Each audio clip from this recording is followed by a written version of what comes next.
ఎవరు రాశారు? పేపర్ కూడా పెట్టుకుని ఇష్ట ప్రకారం తెలుగుదేశం పార్టీ మీద, పెద్దవాళ్ళ మీద, అందరి మీద ఇష్ట ప్రకారం రాస్తున్నాం. ఏది పడితే అది అహర్నిశలో కృషి చేస్తా ఉన్నాం. ముఖ్యమంత్రి గారు కానీ, బాబు గారు, లోకేష్ బాబు గారు, నేను కానీ అహర్నిశలో ఆ కృషి మేము చేస్తా ఉన్నాం. కష్టపడతా ఉంటే 10 లక్షల కోట్లు తీసుకొచ్చి, పెట్టుబడులు తీసుకొచ్చి ఈ రోజున ఎన్నో ఉద్యోగాలు క్రియేట్ చేస్తా, మొత్తం దాదాపుగా అన్ని పథకాలు కూడా ఈ రోజున ఇచ్చే పరిస్థితి ఉంది. 1-2 తప్పితే మిగతా పథకాలు అన్ని కూడా ఇచ్చాం. తల్లికి వందనం దగ్గర నుంచి ఉదయగిరి నియోజకవర్గంలో ప్రజలందరూ హ్యాపీగా ఉన్నారు, కార్యకర్తలు హ్యాపీగా ఉన్నారు, నాయకులు హ్యాపీగా ఉన్నారు. ఎక్కడ ఏ సమస్యలు లేవు. కాకపోతే ఒకరిద్దరు పెద్ద మనుషులకి సమస్యగా ఉంది. ఒకరిద్దరు పెద్ద మనుషులకి నిద్రపట్టడం.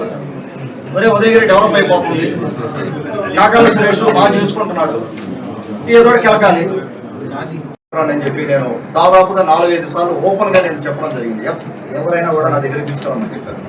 అంత నిజాయితీగా క్లియర్ ట్రాన్స్పరెంట్ వేలో ఈ రోజున ముందుకు వెళ్తా ఉన్నాం. ఎక్కడా కూడా మనకు లేకుండా నాయకులు కూడా సహకరిస్తా ఉన్నారు.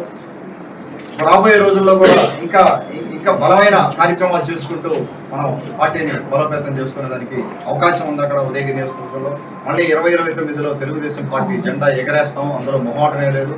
రేపు రాబోయే లోకల్ బాడీ ఎలక్షన్స్ లో కూడా 143 లోకల్ బాడీ ఎలక్షన్స్ లో కూడా అందరం కూడా నాయకులు అందరం కూర్చొని ఒక ప్రాపర్ ప్లానింగ్ తోటి ముందుకెళ్తా ఉన్నాం. ఖచ్చితంగా ప్రతి ఒక్క పంచాయతీలో ప్రతి ఒక్క సర్పంచ్ మేము గెలుచుకునే విధంగా ఎంపీటీసీలు అవ్వచ్చు, జెడ్పీటీసీలు అవ్వచ్చు బ్యాలెన్స్ చేసుకుంటా ఉన్నాం. పదవులు బ్యాలెన్స్ చేసుకుంటా ఉన్నాం. ఎక్కడ ఏ నాయకులకు ఇబ్బంది లేకుండా నాయకులను నచ్చజెప్పుకొని ఒకరికొక పదవి ఇంకొక పదవి తీసుకొని నచ్చజెప్పుకొని ముందుకెళ్తా ఉన్నాం.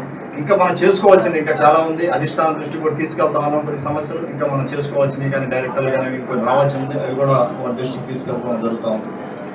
ఒకసారి ఈ 18 నెలల్లో నా మీద అంటే ఆరోపణలు కూడా వచ్చినాయి. అంటే పనికి మాలిన బేస్లెస్ అలిగేషన్స్ కొంతమంది చేశారు ఈ 18 నెలల్లో. వాటికి సంబంధించి ఎవరైనా మీరు ఏమైనా అడగాలంటే అడగండి, లేకపోతే నేను కొన్ని చెప్తాను, తర్వాత మీరు అడగచ్చు, తప్పలేదు. ఆ బేస్లెస్ అలిగేషన్స్ లో ముఖ్యంగా చెప్తాను. చెట్లు నరికిన విషయంలో మీకు తెలుసు, స్టేషన్లో నలుగురిని అరెస్ట్ చేశారు. వైసీపీ మీ దగ్గర ఇన్ఫర్మేషన్ ఉందా లేదా? పోలీస్ డిపార్ట్మెంట్ దగ్గర ఇన్ఫర్మేషన్ ఉంది. నలుగురిని అరెస్ట్ చేసి వాళ్ళ మీద కేసులు పెట్టడం జరిగింది. ఎఫ్ఐఆర్ కాపీ కూడా ఉంది. పోలీసు వారు మీరు కాపీ ఇస్తారు, కావాలంటే తీసుకోవచ్చు పోలీసు వాళ్ళకి. చెట్లు నరికిన విషయంలో అదొకటే నా మీద బేస్లెస్ అలిగేషన్ చేశారు. నాకు ఎటువంటి సంబంధం లేకపోయినా కూడా ఆ రోజున చేయడం జరిగింది. తర్వాత వరుసగా కూడా ఏది పడితే అది పేపర్లో ఒక న్యూస్ ఛానల్స్ కొన్ని ఎక్కువ లేవు. 98% నాకు జర్నలిస్ట్ మిత్రులందరూ కూడా 98% నాకు సలహాలు ఇస్తున్నారు, సూచనలు ఇస్తున్నారు. ఈ రోజున కాదు, నేను కాకర్ల చారిటబుల్ ట్రస్ట్ పెట్టినప్పుడు కూడా నేను చాలా మంది జర్నలిస్ట్ మిత్రులు, నేను ఇంతకుముందు ప్రెస్ లో పనిచేసినవాడిని. దాదాపుగా mid-90s లో 2 ఏళ్ళు నేను కూడా ప్రెస్ లో పనిచేశాను. వార్తా ప్రెస్ లో ఉన్నాను. స్టార్టింగ్ లో నాకు ఒక ఐడియా ఉంది మీడియా వ్యవస్థ మీద. ఎంత ఉన్నతమైన రాజకీయ జర్నలిజం విలువలతోటే మీడియా వ్యవస్థ ముందుకెళ్తా ఉంటుందని నాకు స్పష్టమైన అవగాహన ఉంది. అందుకని నేను ప్రతి ఒక్కరిని రీచ్ అవుట్ అవ్వడం కూడా జరిగింది నేను ఉదయగిరికి వచ్చినప్పుడు. ఎందుకంటే మీ దగ్గర చాలా నాలెడ్జ్ ఉంటుంది కాబట్టి ఆ నాలెడ్జ్ అంతా షేర్ చేయండి, ఏదన్నా కరెక్ట్ చేయండి అని చెప్పడం జరిగింది. ఈ 18 నెలల్లో కూడా నాకు చాలా మంది మిత్రులు అది చేయి ఇది చెయ్యి కరెక్ట్ చేసుకో ఈ విధంగా వెళ్ళని చెప్పి తప్పలేదు. నేను చాలా నేర్చుకోవాలి, ప్రతిరోజు నేర్చుకునేవాడు ఎవరైనా కూడా. నేను రాజకీయాలు ట్రెడిషనల్ పాలిటిక్స్కి కొత్త 3 ఏళ్ల క్రితం ఉదయగిరి నియోజకవర్గానికి రావడం జరిగింది.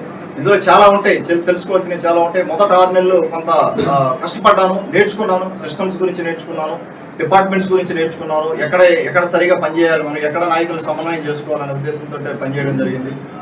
ఎక్కడో కూడా ఈ 95% దాదాపు 98-99% ఎక్కడా కూడా నా మీద బురజల్లే కార్యక్రమం ఎక్కడా చేయలేదు. కానీ కొందరు పని కట్టుకొని కొన్ని 1-2 యూట్యూబ్ ఛానల్స్ కానీ 1-2-3 అనుకోవచ్చు యూట్యూబ్ ఛానల్స్ ఈ బచ్చా బ్లాక్ మెయిలర్స్ పని కట్టుకొని నా మీద చేసిన సందర్భం కొన్ని విన్నాను. నేను 18 నెలల్లో కొన్ని విన్నప్పుడు బాధ వేసింది నాకు. అవసరమా మనకి ఇది? ఒక్కోసారి అనిపించేది నాకు, ఇది అవసరమా నాకు? యూఎస్లో ఉన్న లైఫ్ వదులుకొని అక్కడ చక్కగా వ్యాపారం చేసుకుంటా ఇక్కడికి వచ్చి మనం ఏదో చేయాలని వస్తే ట్రస్ట్ పెట్టాము, మన సహాయం మనం చేసాము, ఎలక్షన్లో నెగ్గాము. ఎలక్షన్లో ఎన్నో పోట్లు, ఎలక్షన్లో నెగ్గేదానికి ఎన్నో పోట్లన్నీ తట్టుకున్నా. మొత్తం పార్టీ వాళ్ళే ఉన్నారు. పార్టీ వాళ్ళు కొంతమంది పొడిచారు, అన్నీ తట్టుకున్నాం. పార్టీ వాళ్ళు పొడిచారు, అన్ని పోట్లు తట్టుకున్నాం. ఎలక్షన్ గెలిచి చూపెట్టాం. ఎలక్షన్ అయిపోయింది. ఎలక్షన్ అయిన తర్వాత ముందుకెళ్తా ఉన్నాం. ముందుకెళ్ళినా కూడా ఇంకా అక్కడక్కడ కెలుపుతానే ఉన్నారు. కెలుపుడు కార్యక్రమం ఇంకా ఉంది, అవుతుంది. దానికి సరైన రీతిలో సమాధానం చెప్తాను రాబోయే రోజు. నాకు ఎందుకంటే